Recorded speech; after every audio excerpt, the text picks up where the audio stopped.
英語聞き流しリスニング、英語テキストと MP3 ダウンロード、その他の物語は、ホームページからお聞きいただけます。88thpp.com 88thpp.com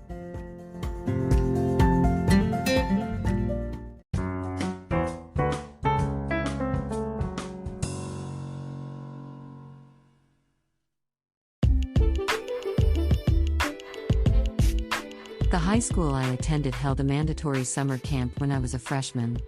The students chose activities such as swimming, hiking, cycling, and so on beforehand. To spend the time in the camp together, my group of close friends at school decided to choose the same activities. We considered carefully which ones were the easiest and mildest, and chose archery and cycling. A couple of months later, the cycling day in the camp arrived. We set off on each rental bicycle. Right after that, one of my friends, called Yone, fell. She quickly got back on her bike and we started again. Immediately, she fell again. We stopped to wait for her. She caught up with us by pushing her bike and said, "Sorry. Now let's go." But the same thing was repeated for the third time, her falling down, us waiting. We finally asked her what was going on and heard her astonishing confession. She said, "I can't ride a bike." We gaped. Being unable to ride a bike was nothing, but why did she choose cycling among all activities then? And telling us now? We pressed her for an explanation why she didn't just say so when we decided on cycling. She told us that she couldn't because we were joyfully talking about how easy cycling would be. In our group, she was the tenderest one, but also a pushover. She'd always had no opinion of her own and conformed to others. That was a given, but I never thought this much.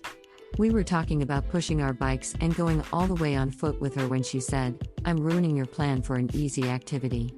I can't make you walk all the way because of me. Please ride on. I think I can manage along the way. I'm sorry." Sorry. We mounted on the bike, not pedaling but walking while Yone kept falling and saying sorry for a million times. Her indecisive, weak-minded attitude has gradually gotten on my nerves. A girl of other group whom I had barely talked before pedaled back toward us. She had something to ask me. I answered and chatted, and we hit it off instantly. When I realized, I pedaled with her separating from my group. I stopped to wait at the foot of the downward slope and heard a scream. It was Yone flying down the slope on her bike and tumbling into a rice paddy. Other friends were chasing her and pulled her and her bike out of the rice paddy. Covered with mud, she was saying sorry again and again. As a thoughtless teenager, I pedaled away with my new friend.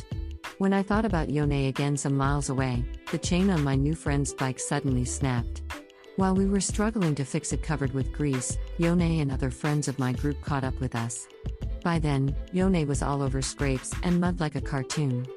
We ended up pushing a bike and walking together. A teacher came to us from the goal and reprimanded us, as we were incredibly late.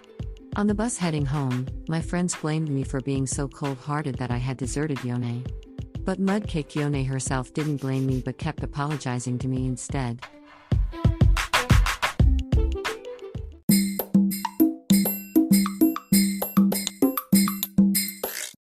Audiobook, Japanese Dream by Hidemi Woods on sale at online stores or apps. Apple, Audible, Google Play, Nook Audiobooks, 43 available distributors in total.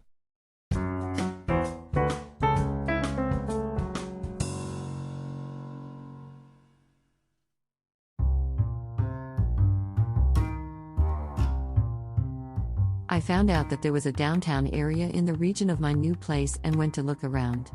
It was a 20-minute train ride from my apartment. According to an online map, a shopping mall building was right next to the train station, but further information wasn't available anywhere on the internet. When I actually got off the train and stood at the station, my jaw dropped. A shopping space that had been called a mall on a map was a one-story shabby building with few stores. It was like a swap meet, rather than a mall. The main street in front of the station seemed to be caught in a time warp.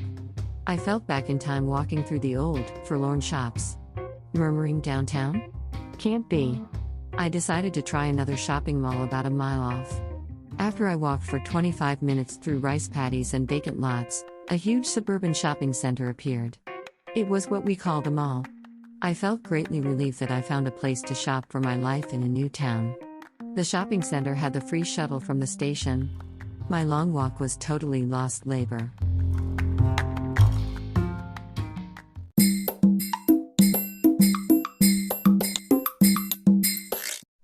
Audiobook, Japanese Dream by Hidemi Woods on sale at online stores or apps. Apple, Audible, Google Play, Nook Audiobooks, 43 available distributors in total. 英語聞き流しリスニング、英語テキストと MP3 ダウンロード、その他の物語は、ホームページからお聞きいただけます。88thpp.com 88thpp.com